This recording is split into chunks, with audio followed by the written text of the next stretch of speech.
Sir ఎలా చూడాలి sir ఈ 100 రోజుల పరిపాలనకు సంబంధించి ఒకవైపు వాళ్ళు ఉన్న అవకాశాలన్నింటినీ కూడా కేంద్ర ప్రభుత్వం నుంచి నిధుల వ్యవహారం కానివ్వండి లేకపోతే అమరావతి డెవలప్మెంట్ గురించి కానీ ఇలా ఈయన ఇటువైపు పరుగులు పెడుతుంటే మరోవైపు నుంచి ఈ రోజున మొత్తం ఈ లడ్డు వివాదానికి సంబంధించి మీ 100 రోజుల పరిపాలన బాగాలేదు కాబట్టి మమ్మల్ని కావాలని కాంట్రవర్సీలోకి లాగుతున్నారు అంటున్నారు జగన్మోహన్ రెడ్డి గారు. ఏం చెప్తారు? ఫ్రాంక్లీ స్పీకింగ్ 100 రోజుల పరిపాలన చాలా అద్భుతంగా ఉంది. It is going progressively.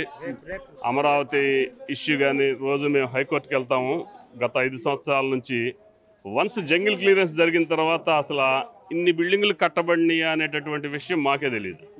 అంతా ఇంగ్లీష్తో కంప పెంచేసి వాటిల్లో సగం రైజ్ చేసినటువంటి స్ట్రక్చర్స్ కనపడకుండా ఉన్నాయి. అవన్నీ కూడా జంగిల్ క్లియరెన్స్ చేసి అమరావతికి మంచి మహర్దశ రాబోతున్నది. We're going to have a very very very good capital. మా అమ్మాయి హైదరాబాద్లో చదవటం మూలంగా నేను రెగ్యులర్గా హైదరాబాద్ వెళ్తాను. హైదరాబాద్ని చూసి మరి నేను గతంలో బాధపడేవాడిని. అంటే ఈర్ష్యతో కాదు సుమా, మనం అన్నీ ఉండి ఎందుకు కట్టుకోలేకపోతున్నాం మన అమరావతిని అనేటటువంటి ఒక బాధ వెంటాడుతూ ఉండేది.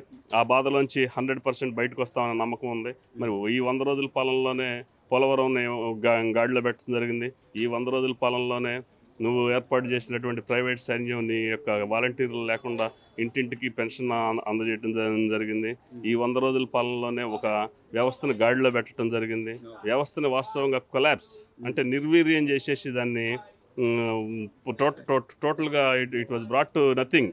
అటువంటి దాన్ని మరి గాడిలో పెట్టి అకౌంటబిలిటీ రావడం జరిగింది. ఈ 100 రోజుల పాలనలోనే అకౌంటబిలిటీ, అధికారుల దగ్గర నుంచి అకౌంటబిలిటీ, అధికారులు చేసినటువంటి తప్పిదాలు కానివ్వండి, ఇంకోటి కానివ్వండి, తప్పు చేసిన అధికారులను పక్కన పెట్టడం, గుడ్ గవర్నెన్స్ ఇచ్చేటటువంటి అధికారులని సరైనటువంటి పోస్టులు వేయటం, ఇవన్నీ కూడా జరుగుతుంది. The government is going in a right direction. అంటే ఈ రోజున పరిశ్రమలకు సంబంధించి కానీ లేకపోతే ఉద్యోగ అవకాశాలు కానివ్వండి ఆయన చెప్పినట్టుగా చేయగలుగుతారంటే అంటే ఎంతసేపు ఇప్పుడు ఆ అధికారంలో కోల్పోయింది జగన్మోహన్ రెడ్డి గారు ఆ సూపర్ 6 పథకాలు అనేవి ఏదో ఎవరికే ప్రజలను మోసం చేయడానికి ఇచ్చినవి తప్ప ఏం చేసే కాదంటున్నారు. అంటే కొంత టైం కూడా ఇవ్వాలి కదా ప్రభుత్వానికి.